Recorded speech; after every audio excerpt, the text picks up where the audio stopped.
لیکن سر کوئی ایسے فیوریٹس ہیں کہ نواز شریف کا ایک فیوریٹ ہو، شہباز شریف اور باقی ان کے جو ساتھی ہیں، خاص طور پر خواجہ آصف اور رانا تنویر اور ایاز صادق منسوب کیا جاتا ہے کہ یہ گروپ ہے جو سپورٹ کر رہا ہے کچھ اور ناموں کو، لیکن نواز شریف کسی اور کو سپورٹ کر رہے ہیں، یہ درست ہے بات؟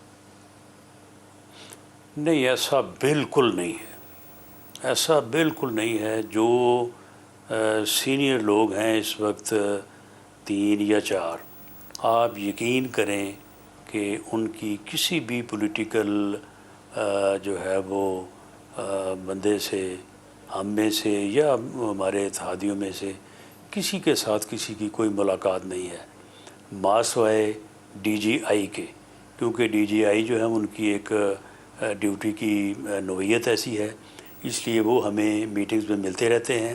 لیکن آپ یقین کریں کہ کبھی انہوں نے اس بارے میں کبھی ایک لفظ نہ کبھی انہوں نے کہا، نہ کبھی ہماری طرف سے کسی نے پوچھا۔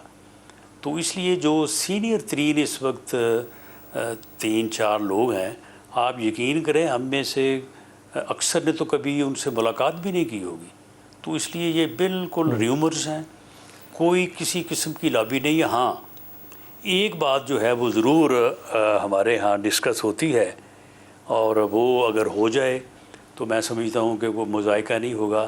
ایک تو یہ کہ یہ جو ایکسٹینشن والا معاملہ ہے، یہ پچھلی دفعہ جو لیجسلیشن ہوئی ہے یہ ختم ہونی چاہیے۔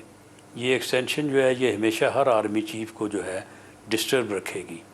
اور دوسرا ہے کہ سینئر موسٹ کا جو ایک کار ہے، کیونکہ جو لوگ اس لیول پہ پہنچ جاتے ہیں تو ان میں پھر فرق تو 19-20 کا بھی نہیں ہوتا، بلکہ 19.5-20 کا بھی نہیں ہوتا۔ تو جس طرح سے آپ کے علم میں ہے کہ کسی زمانے میں چیف جسٹس آف پاکستان کی تقرری بھی بہت بڑے جو ہے وہ تنازع کا باعث بنا کرتی تھی، اور اس میں بھی بہت ہی کھینچا تانی اور ابہام جو ہے وہ رہتا تھا۔ تو جب سے وہ ایک فارمولہ جو ہے وہ طے ہوا ہے تو اس وقت سے جو ہے وہ چیز ختم ہو گئی ہے۔